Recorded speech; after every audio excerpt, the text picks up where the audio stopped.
Hello everyone, welcome to Gyanalay. आइए आज अपने इस वीडियो में हम बात करते हैं दो ऑफिशियल सर्कुलर्स के बारे में जो नेस्ट ने निकाले हैं, और एक सबसे इम्पोर्टेंट क्वेश्चन कि मैम क्या अब जो प्रक्रिया कंटिन्यू कर रहे थे ये रिक्रूटमेंट के कॉन्टेक्स्ट में उसे बंद कर देंगे, और अब जैसे एग्जामिनेशंस चल रहे थे वैसे नहीं चलेंगे, और ये अब इसी ऑब्जॉर्प्शन के प्रोसेस से जो कि है जो ये सिलेक्शन का प्रोसीजर था उसे अब ये वही ऑब्जॉर्प्शन के प्रोसेस को कंटिन्यू करेंगे। तो आइए इन तीनों चीज़ पे बात करते हैं हम आज अपने इस वीडियो में ज्ञानालय के माध्यम से। उम्मीद करूंगी आप सब मेरे साथ अंत तक बने रहेंगे। देखिए, सबसे पहले मैं बता दूं कि दो सर्कुलर्स निकाले हैं नेस्ट ने। एक तो है वो एलटीसी के लिए है कि उसके कॉन्टेक्स्ट में प्रिंसिपल्स द्वारा कुछ रिक्वेस्ट डाले गए थे कि भाई आप बता दो कि होम स्टेशन कौन सा रहेगा, जो कंट्रोलिंग अथॉरिटी है या जो फाइनल अथॉरिटी है वो कौन है। फैमिली को बहुत सारे टर्म्स को उन लोगों ने डिफाइन किया है, बताया है कि होम टाउन जब फाइनली एक्सेप्ट हो जाएगा तो वही जो कि फाइनल डिक्लेयर कर दिया जाएगा और उसके बाद उसमें चेंजेस नहीं किए जाएंगे। तो इन सारे कॉन्टेक्स्ट के बारे में 13 पेज का उन लोगों ने rules and regulation he issue कर दिया है पूरा सर्कुलर के फॉर्म में। उसका जो लिंक है वो आपको हमारे कमेंट सेक्शन में भी मिल जाएगा और ऑफिशियल वेबसाइट पे भी ये अवेलेबल है। सेकेंडली देखिए, एक और सर्कुलर इशू हुआ है, वो ये बताने के लिए किया गया है कि भाई जो date of reopening of schools है आफ्टर समर वेकेशन वो हमने आपको ऑलरेडी इंटीमेट कर दी थी, और उसके एक दिन पहले फिर चाहे वो संडे हो या गजर्टेड हॉलीडे हो आप लोगों को कैंपस में प्रेजेंट रहना होगा। फिर चाहे वो टीचिंग स्टाफ है या नॉन टीचिंग स्टाफ है, आप सभी को जो कि एक दिन पहले रिपोर्ट कर देना है, ताकि जब रीओपनिंग हो तो बिल्कुल नॉर्मल क्लासेस जैसे चल रही थी, जो रूटीन फॉलो किया जा रहा था बिल्कुल वैसे ही रूटीन फॉलो हो। और रूटीन के कॉन्टेक्स्ट में भी उन लोगों ने ऐड कर दिया है कि देखिए ऐसा होगा कि अब हम क्या रूटीन फॉलो करेंगे आफ्टर रीओपनिंग ऑफ स्कूल्स, वो उन लोगों ने उसमें मेंशन कर दिया है कि भाई हमारा क्या किस दिन, जैसे संडे छोड़कर बाकी हर दिन क्या रूटीन रहेगा, संडे के लिए हमारा क्या रूटीन रहेगा, सब कुछ सर्कुलर में उन्होंने मेंशन कर दिया। आपको वो भी हमारे कमेंट सेक्शन में लिंक उसका मिल जाएगा और ऑफिशियली भी वो वेबसाइट पे अवेलेबल है। जो सबसे इंपॉर्टेंट क्वेश्चन है, देखिए आइए उस पर बात करते हैं कि मैम प्लीज़ बताइए कि जो ये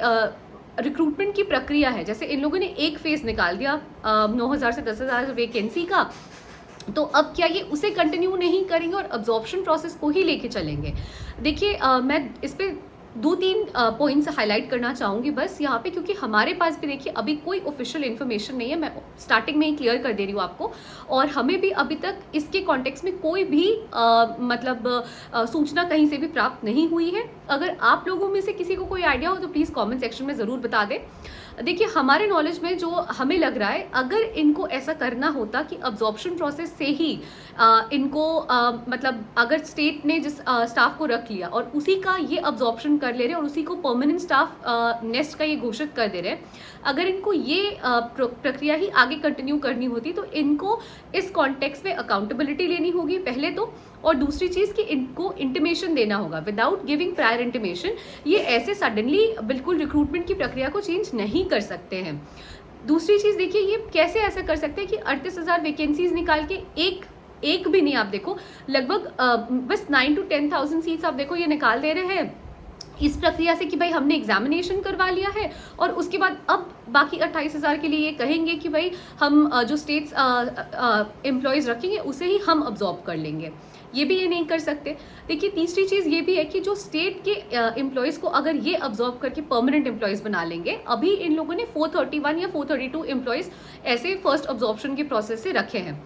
अगर यही करेंगे तो ये कब तक वैकेंसीज निकालेंगे? 3 साल इन लोगों ने कहा था, चलिए 3 साल नहीं, 5 साल नहीं, 6 साल में भी ये वैकेंसी की प्रक्रिया कभी पूरी होगी? अगर ये स्टेट्स के रखे हुए एम्प्लॉयज़ को ही रख के मतलब परमानेंटली अब्जॉर्ब कर ले और वही परमानेंट एम्प्लॉयज़ बन जाए, तो मेरे हिसाब से देखिए इन्हें ऐसा नहीं करना चाहिए, और अगर ऐसा करना होता तो ये प्रायर इंटीमेशन देते। बट क्योंकि अभी के लिए हो सकता है कि स्कूल मैनेजमेंट या functioning of the school properly नहीं चल रहा हो या फिर स्टाफ की कमी हो रही हो, तो इन लोगों ने स्टेट सोसाइटीज़ के रिक्वेस्ट पे जो कंसर्न्ड एम्प्लॉयज़ थे उनको अब्जॉर्ब करके यहाँ पे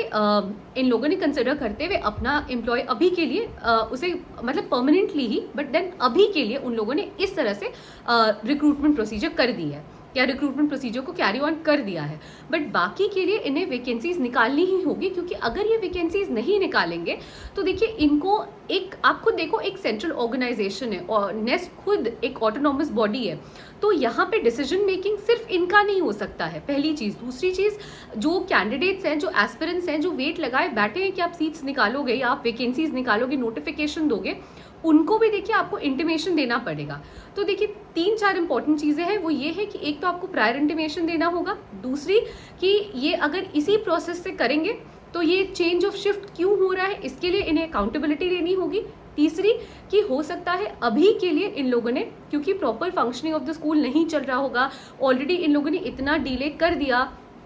एक फेज रिक्रूटमेंट का ही पूरा करने में, अभी तक इन लोगों ने 2.0 के लिए नोटिफिकेशंस भी नहीं निकाले, तो हो सकता है अभी स्टाफ की कमी को देखते हुए, स्कूल के प्रॉपर फंक्शनिंग को देखते हुए इन लोगों ने जो स्टाफ स्टेट ने रखे थे, स्टेट सोसाइटीज़ ने रखे थे, उनको ही एज परमानेंट एम्प्लॉयज़ हायर कर लिया हो, बस इस फेज के लिए, मतलब वो परमानेंट एम्प्लॉयज़ हो गए लेकिन बस अभी के लिए, इस टाइम, इस ड्यूरेशन ऑफ टाइम के लिए, बट आगे जो वो वैकेंसीज निकाले वो उसी रिक्रूटमेंट प्रोसीजर को कैरी ऑन करें। तो मैं बस इतना ही बताना चाहूँगी कि आपको होप नहीं लूज़ करना चाहिए एंड आपको अपनी पढ़ाई में ब्रेक नहीं आने देना चाहिए। हाँ, ये ज़रूर है कि आपको सिर्फ नेस्ट के भरोसे या सिर्फ ईएमआरएस में ही आप अपना करियर देखोगे, इसके भरोसे भी नहीं बैठना है। जो भी एग्जाम्स निकले आपको उसके लिए डेफिनेटली अप्लाई करना होगा, आपको डेफिनेटली उसके लिए अपियर होकर एग्जाम देना होगा, लेकिन ऐसा नहीं होगा कि नेस्ट की वैकेंसीज या नेस्ट आपको वैकेंसीज फर्दर EMRS 2.0 के कॉन्टेक्स्ट में नहीं निकालते दिखाई देगा, क्योंकि अगर ऐसा होता तो नेस्ट को इन्फॉर्म करना चाहिए या फिर नेस्ट को इन्फॉर्म करना होगा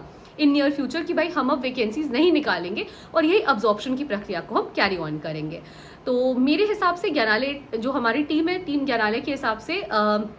हमें यही लगता है कि आगे इनको जो रिक्रूटमेंट की प्रक्रिया चल रही थी, जैसे इन लोगों ने फेज़ 1 में फॉलो किया था 2023 में, जो इन लोगों ने एग्जामिनेशन जैसे कंडक्ट किया था, उसी तरीके से चलाना होगा। और अभी इनसफिशिएंट या आप कह सकते हो कि स्टाफ की कमी के कारण जो इन्होंने ये अब्जॉर्प्शन की प्रक्रिया है वो चला दी है, और इन नियर फ्यूचर हमें वैकेंसीज निकलते दिखाई देगी, नोटिफिकेशंस आने या आते हुए दिखाई देंगे।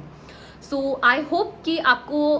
जो ये पूरा वीडियो था, हमारा जो सेशन था, वो समझ में आया होगा एंड वो यूजफुल लगा होगा आपको। So thank you so much for watching the video till the end. Please stay tune to Gyanalay and please do like, share and subscribe our channel. अगर हमें इसके कॉन्टेक्स्ट में, जो रिक्रूटमेंट प्रोसीजर है उसके कॉन्टेक्स्ट में कोई भी और इन्फॉर्मेशन मिलती नजर आएगी या हमें लगेगा कि हाँ ये ऑथेंटिक सोर्स से आ रही है, तो वो हम जल्द से जल्द आप तक पहुँचा देंगे। तो thank you so much for watching the video. Please stay tune to Gyanalay. Thank you.